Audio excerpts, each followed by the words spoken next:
복음서 마태복음 13장 1절에서 9절까지 그리고 18절에서 23절까지 우리 함께 교독하도록 하겠습니다. 제가 먼저 읽겠습니다.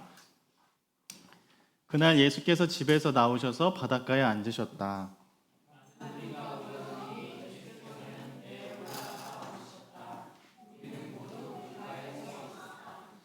예수께서 그들에게 비유로 여러 가지 일을 말씀하셨다. 그는 그렇게 말씀하셨다. 보아라, 씨를 뿌리는 사람이 씨를 뿌리러 나갔다.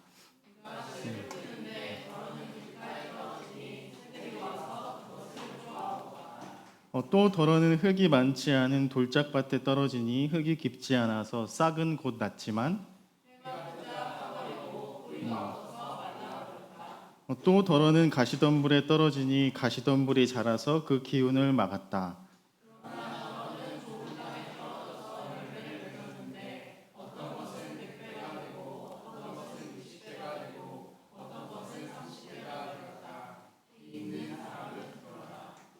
너희는 이제 씨를 뿌리는 사람의 비유가 무슨 뜻을 지녔는지를 들어라.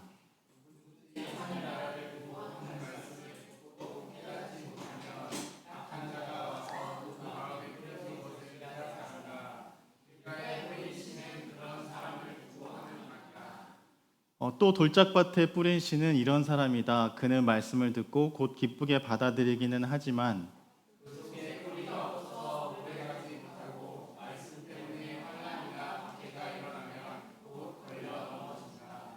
또 가시덤불 속에 뿌린 이는 이런 사람이다. 그는 말씀을 듣기는 하지만 세상의 염려와 재물의 유혹이 말씀을 막아 열매를 맺지 못한다. 그런데 좋은 땅에 뿌린 씨는 말씀을 듣고서 깨닫는 사람을 두고 하는 말인데 이 사람이야말로 열매를 맺되 100배 혹은 60배 혹은 30배의 결실을 낸다. 아멘. 지금까지 한 4주 정도에 걸쳐서 정확하게 기억은 나지 않지만 로마서 말씀을 통해서 우리가 하나님 이 세상 속에서 하나님의 꿈을 우리가 어떻게 살 수 있을 것인가를 나누었습니다. 이 바울의 고민은 다른 것이 아니라 예수 그리스도를 잘 알지 못했던 그때 초대교회의 처음 그리스도인들이 되었던 그들에게 하나님의 기쁜 소식을 어떻게 전할까? 이 하나님의 꿈, 이 하나님의 나라에 대한 소망을 어떻게 나누고 함께 공유할 수 있을까에 대한 고민에서 시작되었다는 것을 우리가 몇 주 동안 나누었잖아요. 오늘 본문 마태복음 13장의 말씀은 이 바울의 고민과 똑같이 닮아 있습니다. 다른 것이 있다고 한다면 그때 당시에는 개종한 유대인들, 로마인들, 개종한 이방인 출신 그리스도교가 대상이었다면 지금 이 복음을 예수의 말씀을 듣는 이 씨 뿌리는 이 비유를 듣기 위해서 모인 사람들은 그 당시에 아무도 알아주지 않던 갈릴리 지방 출신들의 사람들, 세상이 어떻게 보면 변방으로 세상의 주변부로 밀려나서 이제 더 이상은 밀려날 데가 없는 사람들에게 하시는 말씀, 바울의 고민대로 나를 따르는 이 수많은 무리들에게 어떻게 하나님의 나라를 이야기할 수 있을까, 이 하나님의 꿈을 설명할 수 있을까라는 같은 고민으로 오늘 본문을 읽으면 좋겠습니다. 아마도 세상에 충분한 만족한 삶을 살던 사람들, 바울의 때도 마찬가지고 예수님이 살아계시던 공생의 그 기간도 이제 하나님 나라의 사역을 시작할 때에도 이미 충분하고 이미 만족한 삶을 살았던 사람들에게는 하나님 나라와 하나님 나라라는 것과 새로운 세상, 새 하늘과 새 땅, 그리고 기쁜 복음의 소식이 필요하지 않았겠죠. 누구인지도 검증도 되지 않는, 출신을 알 수 없는 갈릴리 출신의 목수의 아들이라고 소문이 도는 그 사람을 따라 그 가르침을 들을 아무가 이유 없는 사람들은 아마도 오늘 본문에서는 예수와 함께 바닷가에 함께 있을 이유가 없었으리라 생각됩니다. 그렇기에 예수와 함께 지금 바닷가에 모인 사람들은 누군가에게 하소연이 필요하고 아무도 나의 이야기를 들어주지 않기 때문에.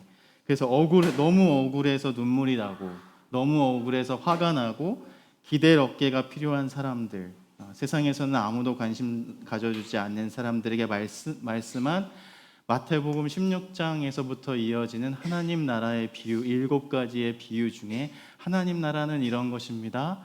다른 로마서의 다른 버전으로 하나님의 꿈은 이것입니다의 다른 버전. 그 첫 번째 비유인 씨 뿌리는 비유, 우리가 너무나도 잘 알고 있는 비유죠. 길가에 떨어진 씨앗은 어떻게 되었고, 우리 필립이 물어볼까요?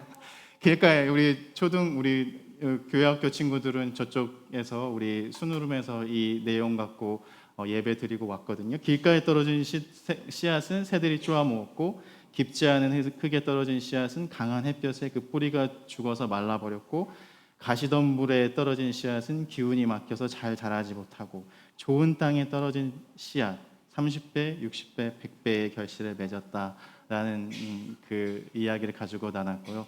우리 어린이들도 그 하얀 종이에 하나님의 나라는 무엇과 같아요 라는 빈칸 채우기 활동으로 나누었습니다. 하나님의 나라는 무엇과 많이 닮아 있을까요? 오늘 마태복음 13장에서 들려주는 이 첫 번째 하나님 나라의 비유는 우리의 모습과 많이 닮아 있습니다. 이 첫 번째 비유, 하나님 나라에 대한 첫 번째 비유의 전통적인 해석은 지금까지 그래서 이제 어떻게 할 거예요? 30배 맺을 거예요? 60배 맺을 거예요? 100배 맺을 거예요? 제 생각해보면 이게 무슨 주식도 아니고, 이게 열매를 많이 맺어야 합니다. 열매를 많이 맺는 사람이 믿음이 좋습니다. 라고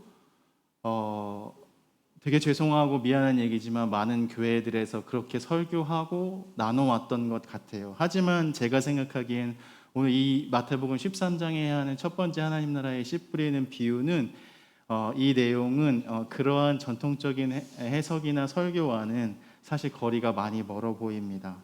파워포인트가 준비했는데 조금 다른 버전으로 제가 한번 이 말을 바꿔봤어요. 여러분은 씨앗을, 제가 노란색 글씨 읽으면 여러분들 하얀색 글씨 읽어주시겠어요? 여러분은 씨를 뿌리는 농부입니다.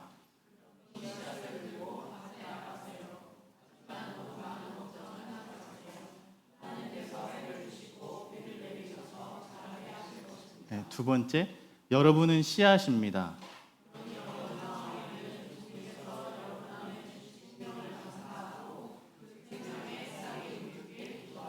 세 번째 마지막, 여러분은 땅입니다.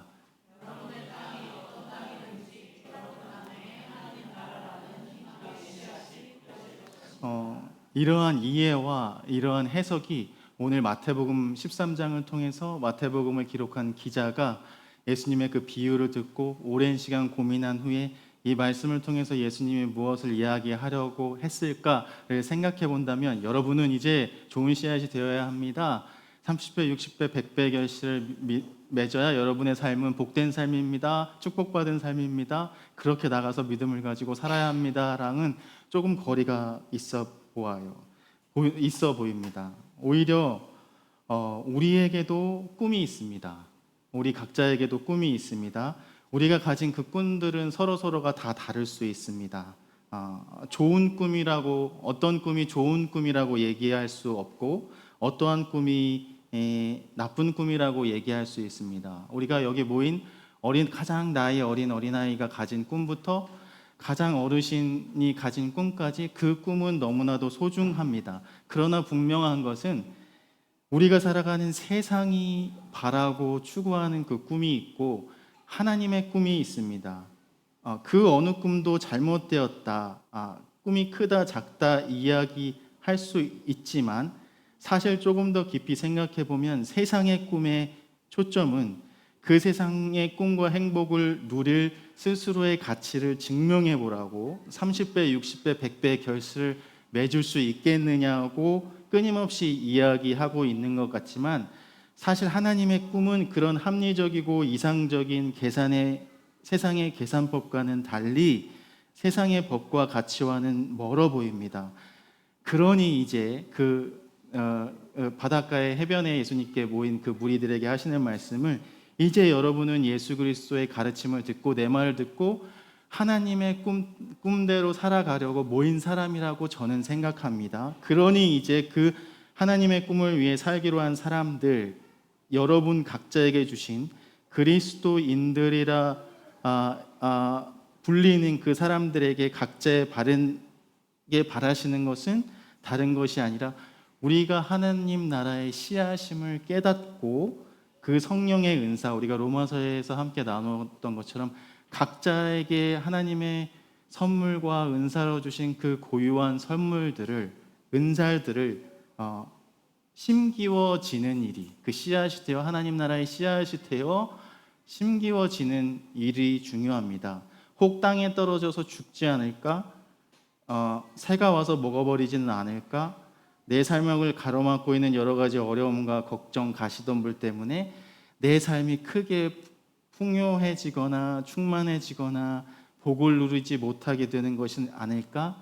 이대로 죽어버리는 것이 아닐까라는 염려와 걱정이지만 이해합니다. 그것이 우리의 삶과 같은 모습이기 때문에 충분히 이해하지만 좋은 땅에 떨어지는 일, 그 씨앗의 싹을 틔우고 키우고 자라서 열매 맺는 일들은 누가? 내가 하는 것이 아니라 하나님이 하실 것입니다. 그러니 걱정하지 마세요. 괜찮습니다. 그러니 소망을 가질 수 있습니다. 이것이 주님의 말씀입니다. 라는 오늘 마태복음 13장 전반부의 그 메시지라 생각이 들고요. 마태복음 13장 31절에서 33절까지 우리 함께 읽지 않았는데 제가 한번 읽어볼게요. 예수께서 또 다른 비유를 들어서 그들에게 말씀하셨다. 하늘나라는 겨자씨와 같다. 어떤 사람이 그것을 가져다가 자기 밭에 심었다. 겨자씨는 어떤 씨보다 더 작은 것이지만 자라면 어떤 풀보다 더 커져서 나무가 된다. 그리하여 공중의 새들이 와서 그 가지에 깃들인다. 라고 되어 있습니다. 혹시 여기에서 겨자씨 보신 분 계실까요? 겨자씨, 머스터드 씨드 보신 적 있으세요? 겨자씨 보신 적 없으세요? 제가 겨자씨는 아니지만 겨자씨보다 좀 큰 씨앗을 우리 아이들에게 하나씩 날려주고 이렇게 생긴 씨앗이면 제가 이것을 매 주일마다 심습니다. 이렇게 사실은 겨자씨는 보이지 않을 것 같아요. 이건 무슨 씨앗일까요? 이렇게 잘 보이시나요? 작은 씨앗인데, 에이. 똑같아요. 오늘 말씀 예수님께서 하고 마시는 말씀이 이거거든요. 30배, 60배, 100배의 결실을 맺으라는 얘기가 아니라 우리가 마치 살아가는 이 삶이 이 겨자씨와 같다는 말씀이에요. 내가 살다 보니까 하나님 참 제가 이 겨자씨와 같이 아무도 알아주지를 않습니다. 저기 땅에 뚫어져 저기 우리 길가에 벌어졌다고 10,000원짜리도 아닌데 누가 막 쫓아가서 내 10,000원 하고 이 씨앗 하고 알아줄까요? 그렇지 않아주는 세상에서 우리가 살고 있잖아요. 아무도 귀하지 않고 귀하다 하지 않고 아무도 가치 있다 얘기하지 않고 아무도 관심 갖고 찾아보지 않은 그 씨앗처럼 살고 있잖아요. 근데 그 겨자씨가 바로 예수 그리스도께서 뭐라고 얘기하셨죠? 이 겨자씨가 바로 하나님 나라다. 하나님 나라와 같다라고 말씀하시는, 제가 생각할 때는 아주 놀라운 이야기입니다.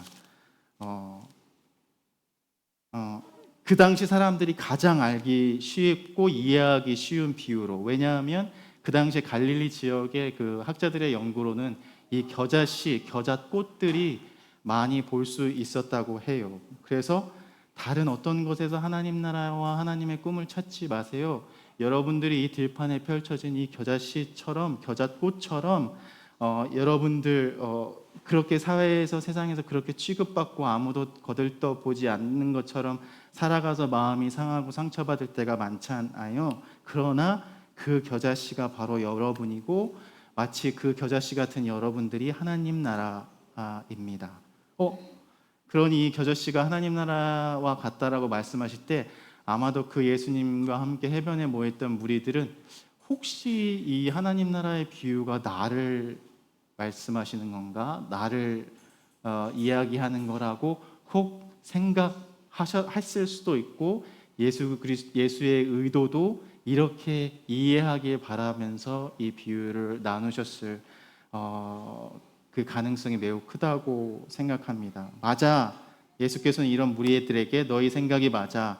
세상은 너희들을 보잘것없는 작은 것이라고 하찮게 여기지만 그리고 세상에서 너희들은 배우지 못했고 많이 가지지 못했기 때문에 환영받지 못한 경험이 대부분일 테지만 그래서 세상은 너희를 찾아주지 않고 알아주지 않을지 모르지만 바로 너희가 하나님 나라고 바로 너희를 통해서 하나님 나라가 싹트게 될 거야. 예수를 그 당시에 따르는 그 무리들 오클로스라고 하는 것도 조금 더 깊이 공부에 나중에 기회가 되면 공부해 보면 좋겠는데 이 예수를 따르던 무리들에게는 그 이전에 어디에서도 또 누구에게도 들을 수 없었던 아주 놀라운 선포, 하나님 나라 비밀의 선포 말씀이라고 할 수 있습니다.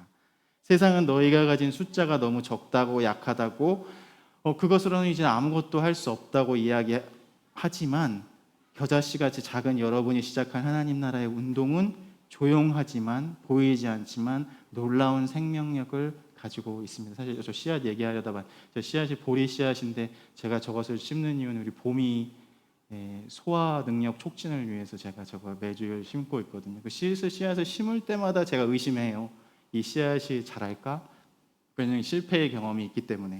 그렇지만 놀랍게도 그 씨앗이 며칠 지나지 않아서 싹을 틔우고 푸르르게 올라오는 것을 보면 그 올라오는 그 풀을 기다리는 봄이가 그 풀을 이렇게 뜯어먹는 것을 보면 참 놀랍다, 참 신기하다, 감사하다 이런 생각을 하게 됩니다. 그 마태복음에서 이야기하는 겨자씨는 사실 아주 작지만 커서 나무가 되는 씨앗은 아닙니다. 여러분들 생각해 보신 적 있어요?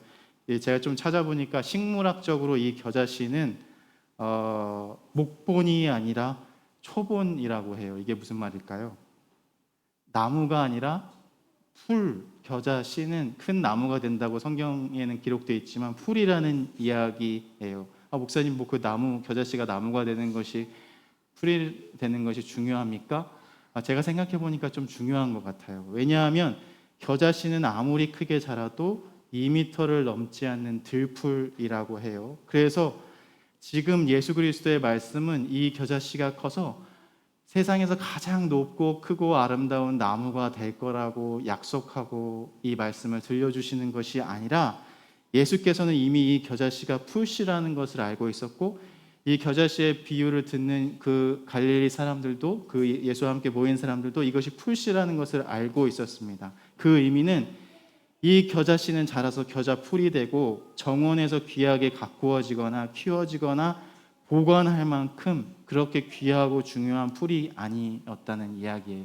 제가 사진을 준비했는데 이게 겨자풀, 겨자씨가 자라면 2m가 넘지 않는 뭐 많이 커봐야 2m가 넘지 않은 풀이라고 해요. 다음 사진을 보면 이 겨자풀이 이제 어느 정도 다 자란 모습입니다. 뭐와 비슷하죠?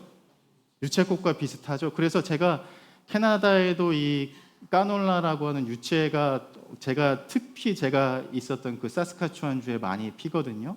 제가 보고 어떤 날은 유채다 하고 가서 보면 그게 겨자풀인 경우도 있고요. 겨자풀이네 하고 가서 겨자풀을 키우시네 하고 보면 이 유채꽃인 경우도 있었던 것 같아요. 이게 뭐 그거 중요한 게 아니라 만약에 예수께서 이 제주에 와서 뭐 어디 제주의 어느 곳에서 사람들을 불러 모아놓고 하나님 나라를 뭐라고 설명하면 좋을까라고 지금 이 시대의 말씀을 전하셨다면 아마도 하나님 나라는 청보리와 같다, 아니면 하나님 나라는 귤나무와 같다, 아니면 하나님 나라는 유채꽃과 같다 이렇게 말씀하셨을 수도 있을 것 같아요. 왜냐하면 그 당시에 우리가 흔히 볼 수 있는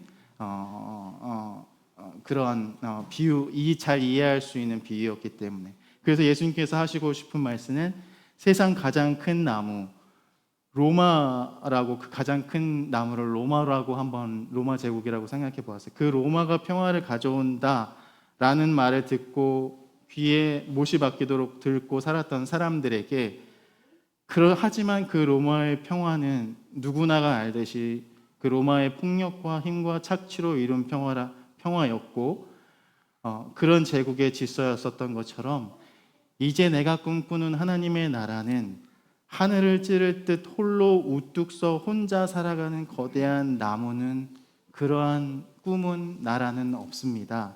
나의 나라는 예수 그리스도가 꿈꾸었던 그 하나님의 꿈, 하나님의 나라는 비록 작고 힘없는 생명이지만 그것을 소중히 여기며 함께 살아가며 이렇게 이 겨자풀들이 모여서 아름다운 이런 군락을 이룬 것처럼 그렇게 살아가는 나라입니다.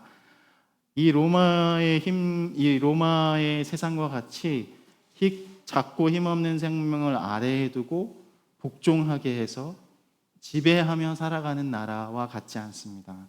하나님 나라는 그렇기에 겨자풀과 같습니다. 비록 보잘것없는 들풀 같아 보여도 내 스스로가 그렇게 보잘것없는 겨자풀 같이 많은 순간 생각이 들지라도 자신의 씨앗의 크기만큼 주어진 그 생명의 신비를 온전히 살아내고 서로 어깨를 기대해서 비바람을 견뎌내고 함께 들판을 이루어 생명을 품고 살아간다면 심지어 지친 새들이 잠시 머물다가 자리를 내어주는 나라가 됩니다. 세상은 세상 높이 솟은 나무로 위대하다고만 하지만 예수의 하나님의 나라는 들판 가득 퍼져 서로를 살리는 겨자풀에서 하나님 나라를 발견하게 됩니다. 그것이 예수 그리스도가 이 씨앗 비유를 이야기하면서 한 가지의 씨앗의 비유는 오늘 하지 않았지만 이 씨앗을 통해서 하나님 나라를 알려주시는 그 비유에 담긴 하나님의 꿈이구나 우리가 생각해 볼 수 있습니다. 겨자풀은 생각해 보면 위로 크는 나무가 아닌 옆으로 자라는 나무, 어깨를 맞대고 바람을 견디고 햇산을 나누며 그 생명을 이어가는 나무, 풀. 높이만 자라는 나무는 오래 버티지 못하지만 씨앗을 틔운 그 풀은 들판을 메우고 마침내 노란색으로 물들이고 많은 사람들에게 기쁨을 주는 것처럼 제가 오랫동안 알아왔고 설교도 많이 했었던 마태복음 13장의 이 비유, 씨앗의 비유이지만 예수께서 말씀하신 이 하나님 나라가 겨자씨와 같다는 말씀이 이렇게 좀 새롭게 다가온 한 주간이었습니다. 그 옛날 겨자씨가 꽃을 피운 그 겨자풀 들판에서 예수께서는 그 모인 무리들과 함께 하나님 나라를 꿈꾸셨구나. 상처 입은 사람들이 위로받고 배고픈 사람들을 함께 초대해 식사하고 억울한 사람들의 이야기를 들어주는 것. 그렇게 하나님 나라는 어떤 크고 거창한 관념이나 개념이나 신학이나 이론에 갇힌 것이 아니라 어떠한 거대한 힘과 능력으로부터 시작되는 나라가 아니라 작은 씨앗을 그 표현이 조금 새로웠는데요. 작은 씨앗을 흙이 붙잡아 살게 하듯 그렇게 살아가는 나라, 그곳이 하나님 나라라고 우리는 생각해 볼 수 있습니다. 우리 안에 지친 사람을 품으려는 마음, 사랑, 더디고 느려도 포기하지 않는 마음, 우리가 씨앗이고 그 씨앗이 하나님 나라의 시작이 될 수 있을 거라는 믿음. 그래서 각자에게 이미 주어진 선물로 주어진 그 씨앗을 이제 하나님께서 하실 일이라 우리가 그 일에 우리가 동역자가 되는 그 삶 지난주에 나누었죠. 그래서 우리가 이런 복종자가 아닌 그 하나님의 꿈을 위해 하나님을 위해 함께 하나님과 동역자가 되어서 감사와 기쁨으로 그 주님의 사랑을 살아내는 일. 그래서 우리가 사는 삶의 자리에 곳곳을 노랑뿐만 아니라 파랑, 초록, 보라, 빨강 여러 가지 색깔들로 우리 각자 스스로 가진 그 색깔들로 아름답게 물들이면서 나만 홀로 우뚝 서는 꿈이 아닌 함께 서로 어깨 동무하며 한 주간 그 나라를 힘들지만 소망하면서 꿈꾸면서 살아낼 수 있기를 간절히 소망합니다. 함께 침묵으로 잠시 기도하겠습니다.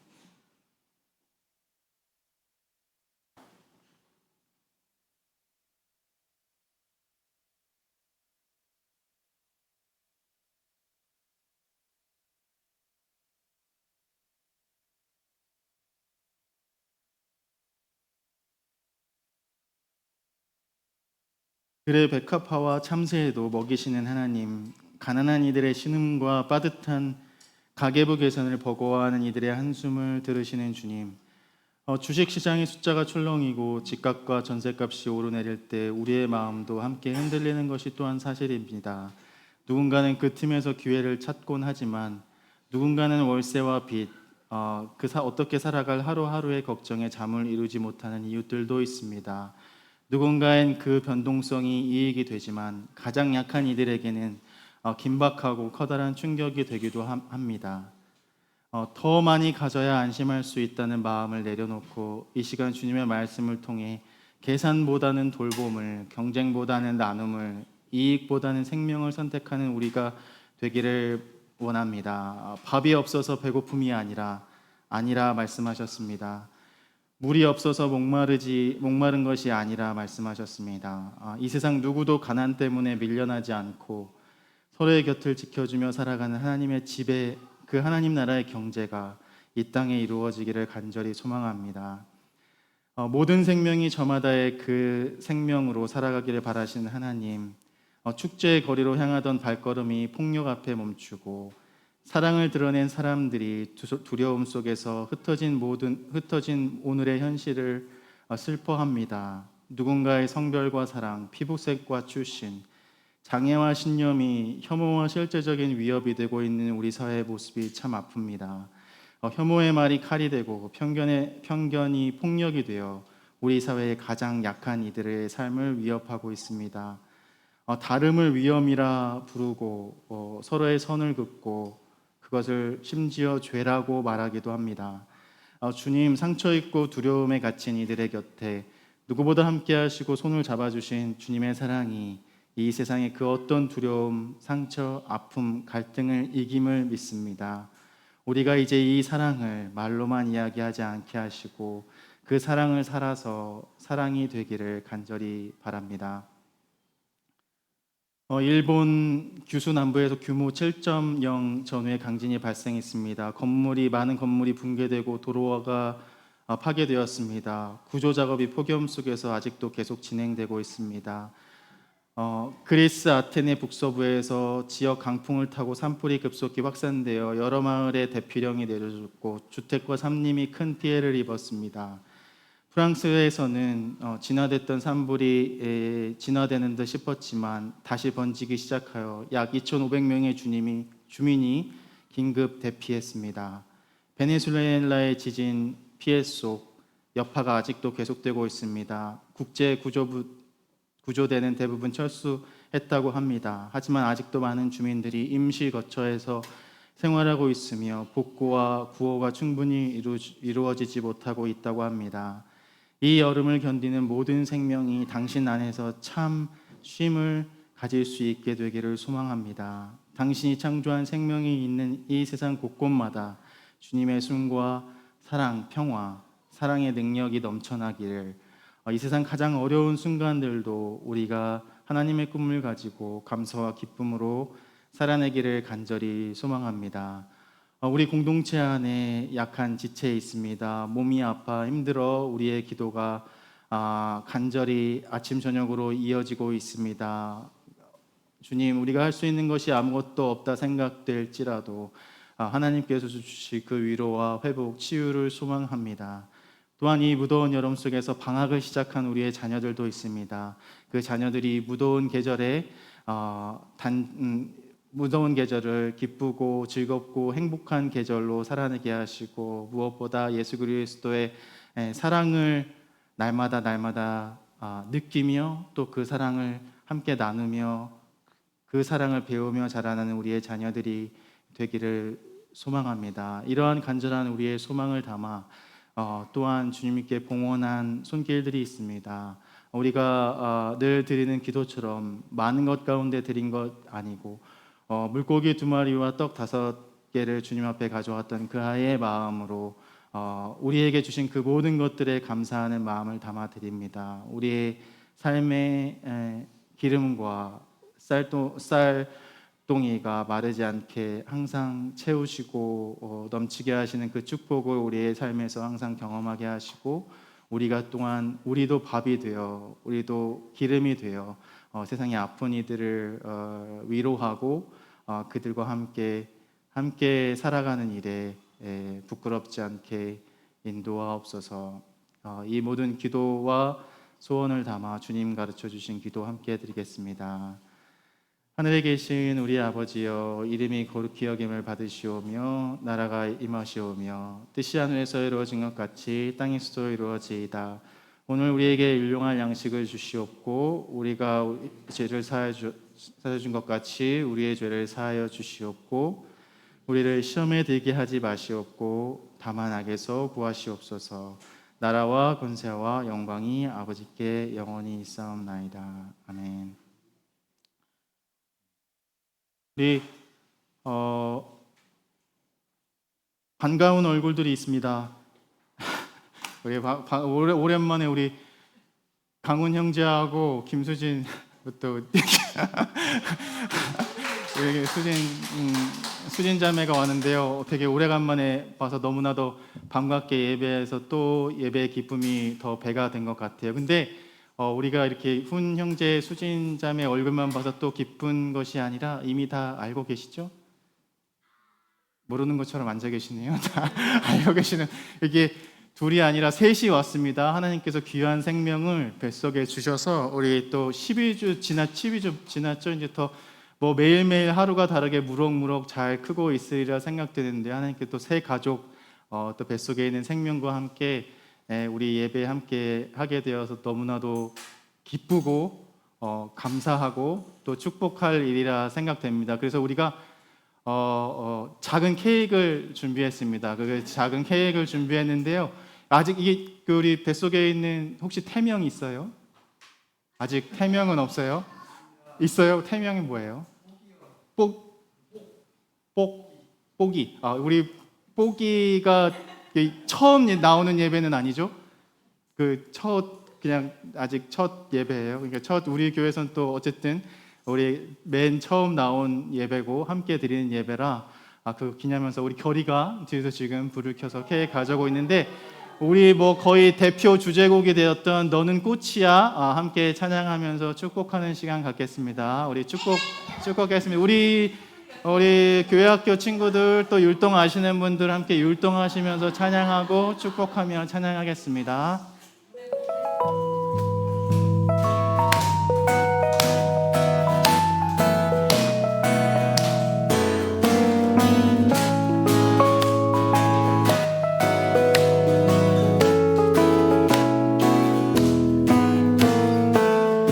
가만히 바라만 보아도 너무 예뻐 웃음이 나 세상에서 가장 소중한 너의 하얀 미소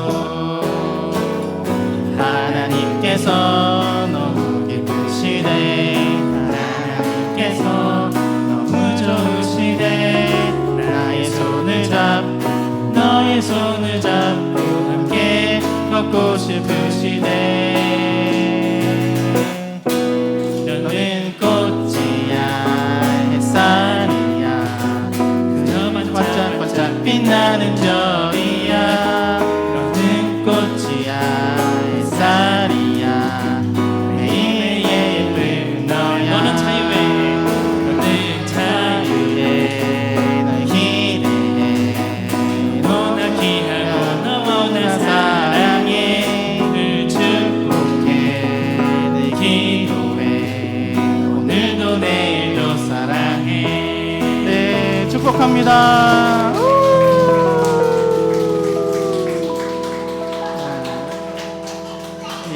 잠깐 이제 제가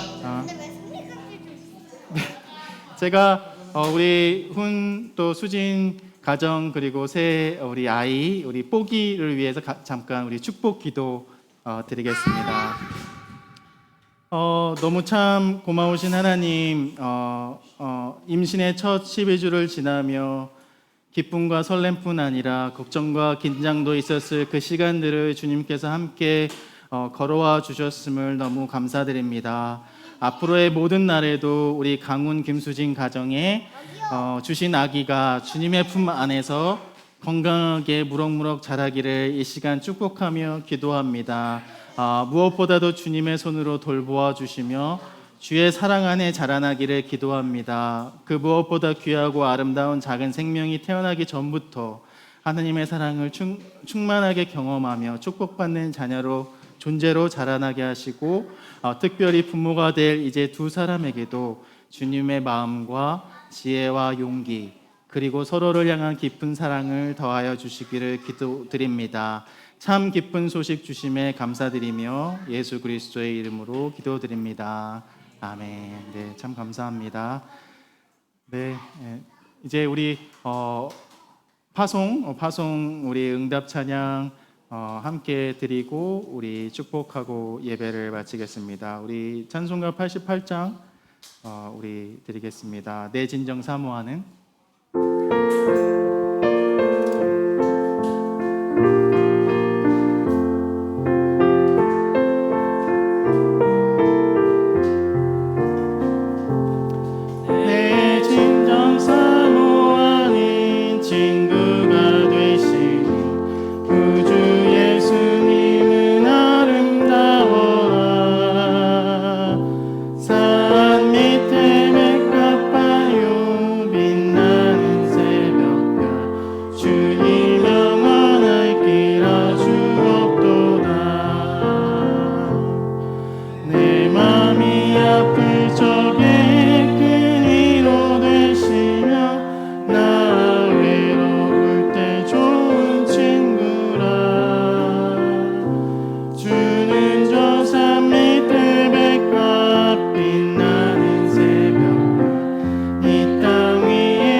우리 주 예수 그리스도의 은혜와 하나님의 놀라운 사랑과 성령님의 보호하시고 인도하심이 이 시간 다시금 하나님의 꿈을 우리 마음속에 품고 하늘나라의 씨앗이 되어 이제 세상으로 나아가 하나님께서 하실 일을 그 모든 일들을 기대하고 소망하며 기쁨과 감사로 살아갈 우리 이음의 식구들 위에 그 일터 위에 그리고 그 기도의 제목들 위에 그리고 우리가 함께 첫 예배 드린 우리 가정, 강훈 가정, 김수진 가정 그리고 그 새 생명 식구 위에 지금부터 영원토록 함께 하시기를 간절히 소망하옵나이다.